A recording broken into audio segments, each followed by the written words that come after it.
que é justamente o Deus Ptah, o Deus que criou ali com a sua palavra, né? Um Deus criador, um demiurgo no Antigo Egito, na mitologia egípcia, é um Deus criador, tá? Então, ele era o Deus supremo, né? Você vê que ele lembra um pouco até Osíris, né?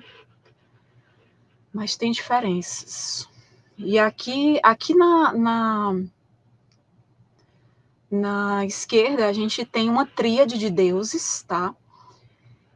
O Ptah, ele estava relacionado a uma tríade de deuses. A gente tem ele com a esposa, Sekhmet. A esposa dele era a deusa Leoa, aquela deusa guerreira, raivosa, né? Sekhmet era a esposa dele. E eles têm o filho aqui, né? A gente tem muitas essas tríades no Antigo Egito. E aqui a gente tem a tríade de Mênfis. A gente tem a tríade tebana com Khonsu. A tríade tebana, que eu vou falar na próxima live sobre esse tema, onde eu vou entrar em Khonsu, porque hoje não vai dar tempo. A gente tem a Monra, que eu já falei sobre ele aqui na live passada, sobre Panteão de Deuses Egípcios, né? Na parte 3. Então, lá na tríade tebana, de Tebas, né, no sul do Egito, a gente tem a Monra, a deusa Mut, esposa dele, e o filho Khonsu. Aqui no norte, em Mênfis, eles adoravam principalmente esse deus criador Ptah. E ele era uma tríade também, tinha a esposa, o filho, geralmente sempre tem muito essas trindades no Antigo Egito. A trindade mais famosa é Osíris, Ísis e Horus, né? A trindade sagrada. Então, até essas trindades aí influenciaram, né, bastante ali o cristianismo, né? Então, o Deus Supremo, pessoal, da cidade de Mênfis, que foi capital ali do Antigo Egito, do Baixo Egito no norte, era Ptah. Lá eles realmente, o Deus Supremo era esse aqui, esse Deus esverdeado, né? O Deus Ptah. E na cosmogonia de Mênfis, Ptah é o Deus criador, de quem todos os outros deuses surgem no início da criação. A gente viu que em alguns mitos a gente tem Thoth criando todo mundo. Aqui a gente tem Ptah. Então, o primeiro Ptah, que também é identificado como Nun são as águas primordiais. Ele cria Atum, e então Atum cria aquela Enéada, aquela coleção, conjunto de 9 deuses adorados, principalmente ali em Heliópolis. Tem um vídeo aqui no canal sobre cosmogonia egípcia, que eu falo detalhes desses mitos de criação, tá? Quem não viu, veja, para entender mais. Então, Ptah também cria o mundo e coloca a terra do Egito em ordem. Ele é um Deus criador, ele cria tudo com o pensamento, com a palavra, e ele põe tudo em ordem, tá?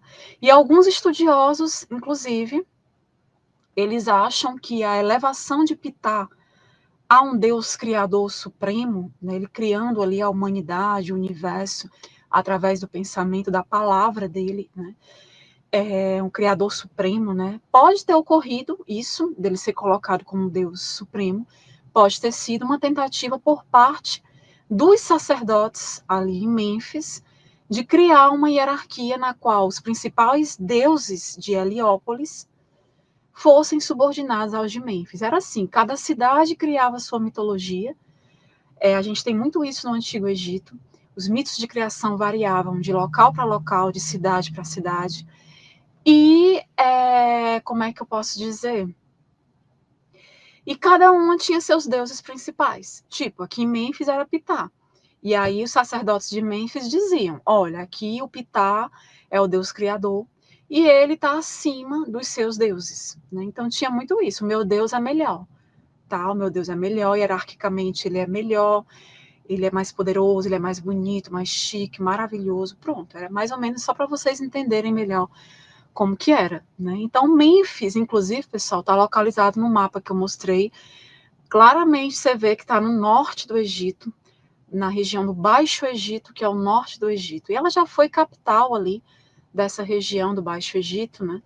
E Ptah, ele é geralmente retratado como um homem, né? Esse homem que vocês estão vendo aqui na imagem, usando um solideu apertado, né?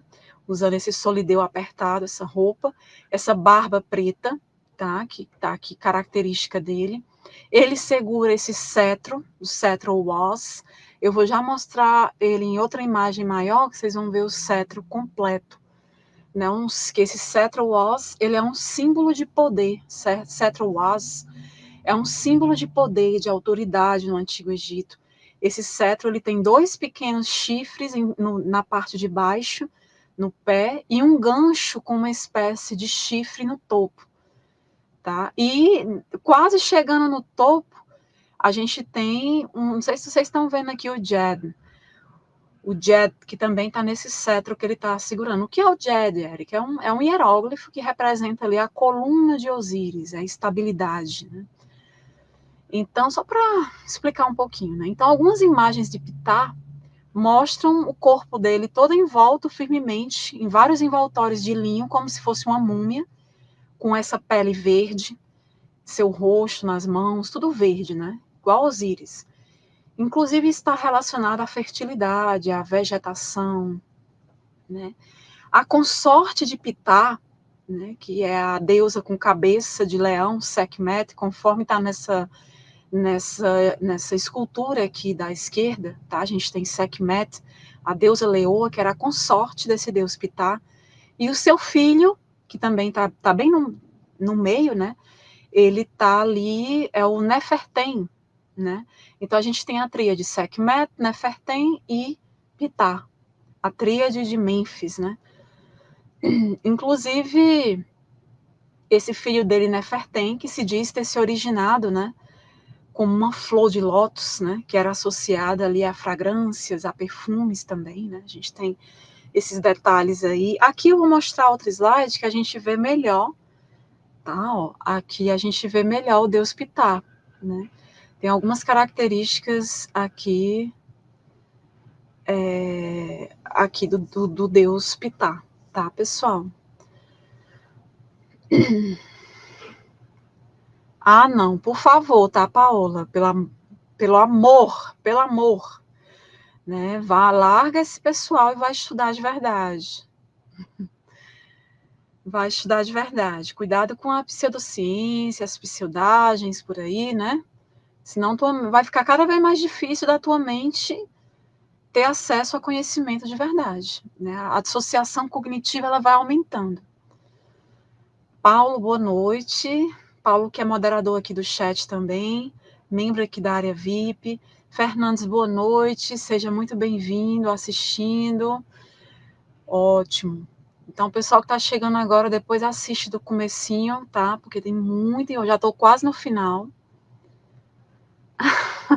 Muita gente fala isso para mim. Olha aí, o João diz, o meu sonho é conhecer ele pessoalmente e fazer algumas perguntas para ele. Eita, aí ele ia se perder todinho, João. Aí ele ia ficar sem ter onde se esconder, João. Mas é assim, gente, a gente ri assim, eu tenho respeito, mas tem coisas que não dá pra gente respeitar, né, gente? Pseudociência não dá. Então é isso. Emily, boa noite também. Seja muito bem-vinda. Ó, como o Júnior colocou, atrapalha muito a comunidade científica, espalhando muitas informações mentirosas retiradas do seu próprio. Exatamente. Você resumiu aí tudo. E o pior que é tão óbvio isso, né? Mas é assim, né, pessoal? Eles enganam aí as pessoas e muitos se deixam enganar. Então, pessoal, aqui mais um slide aqui mostrando, né, o Ptah, ó, tá, detalhes aqui dessa iconografia, geralmente ele é representado dessa forma. Então, Ptah, ele era o patrono, inclusive, dos artesãos no Antigo Egito, tá? Tem até um egiptólogo, George Hurt, que ele relata que imagens de artesãos rezando ali para Ptah, fazendo orações, né, rezando para esse Deus, sobrevivem ali em estelas que a gente tem no que é hoje ali Deir el-Medina.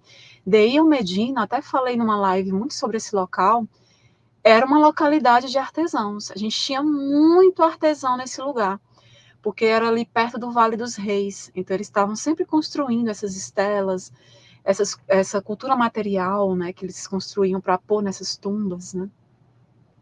Então, essas estelas foram feitas por esses trabalhadores artesãos que faziam trabalhos ali de escultura, né, para tumbas ali do Vale dos Reis, tá, pessoal? Inclusive, essa conexão entre Ptah e esse artesanato talvez tenha atingido, inclusive, o seu auge na pessoa de Imhotep, né? Muitos de vocês já ouviram falar em Imhotep, que foi uma pessoa que se desenvolveu em várias áreas, né? Ele era um arquiteto, um engenheiro, se desenvolveu na área da medicina também. Ser humano, não é alien, tá? Alguns tentam colocá-lo dessa forma. Vai ter até uma live, eu não vou entrar em muitos detalhes aqui. Ele serviu durante ali a terceira dinastia como mestre escultor do faraó Djoser. Ele trabalhou para o faraó Djoser, inclusive projetando, arquitetando ali aquela primeira pirâmide egípcia, que é a pirâmide escalonada de Saqqara, a pirâmide de degraus de Djoser, em Saqqara. Então, Imhotep foi muito importante. A gente vai ter uma live só para falar detalhes desse personagem. E tem uma galerinha aí que bota ele como se ele fosse um alienígena. Então, tenham cuidado com a pseudagem, com as desinformações. Ele é muito endeusado. Por quê?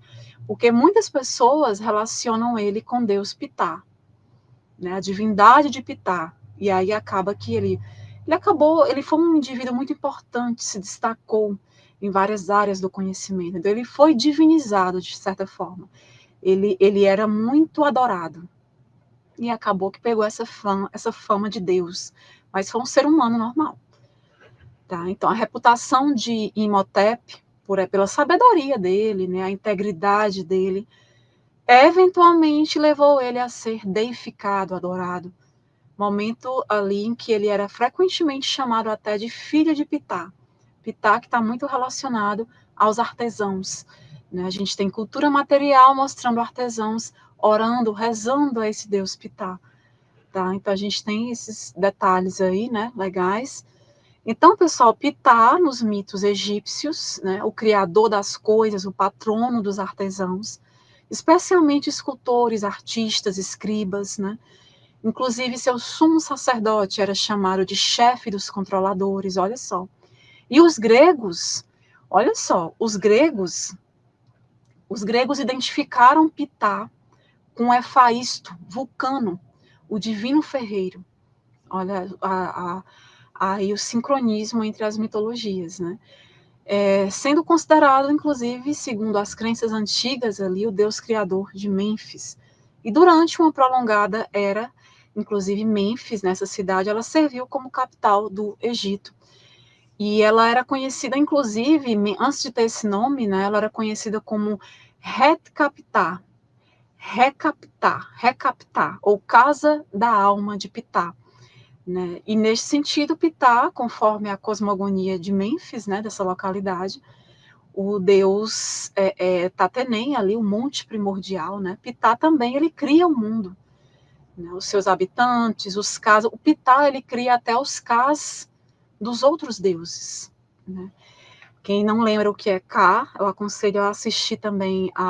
O Ka representava a alma, né? A essência, a força vital de uma pessoa ou de um deus. Érico, os deuses tinham Ka, também tinham Ka. Tá? E o Ptah, ele criou vários Kas desses deuses. Né? Então, recomendo fortemente verem as lives sobre religião egípcia. Tem uma playlist só sobre religião egípcia. Na parte 1, eu falo detalhes das partes da alma. Haviam 9 partes da alma egípcia. Era bem complexo. Não é uma religião fácil, é uma religião complexa, né? Tem que ser bem estudada, e eu recomendo fortemente que vocês vejam. Então, pessoal, a teologia de Mênfis, né, a gente tem toda uma teologia, a Menfita, né, que é a teologia em Mênfis, ela está baseada no poder gerador do pensamento e da fala de Deus. Ou seja, vou repetir, então essa teologia de Mênfis, ela está baseada no poder gerador do pensamento desse Deus e da fala dele, da fala desse Deus, através do pensamento, da fala, o Deus Ptah, ele cria o universo e tudo que há, até os casos dos outros deuses. Então ele foi considerado o maior dos deuses criadores de tudo. E conforme isso, ele foi quem fez com que os deuses existissem, porque ele criou os casos dos deuses. Então ele tornou esses deuses existentes. Né? Então, o culto de Ptah ele se expandiu por todo o Antigo Egito. tá, pessoal? Em várias regiões. Inclusive com a sua companheira ali, Sekhmet, né, esposa desse deus, né, a companheira dele, a Sekhmet, e o jovem deus Nefertim, tipo filho deles, né? Então ele era um dos membros dessa tríade de divindades, né, a tríade de Mênfis. Ele era representado como um homem em forma de múmia, como vocês estão vendo, né, usando esse chapéu, essa barba falsa, né, curta e reta, né, como vocês estão vendo, no aspecto, esse aspecto mortuário, né, ou seja, é um deus mortuário também.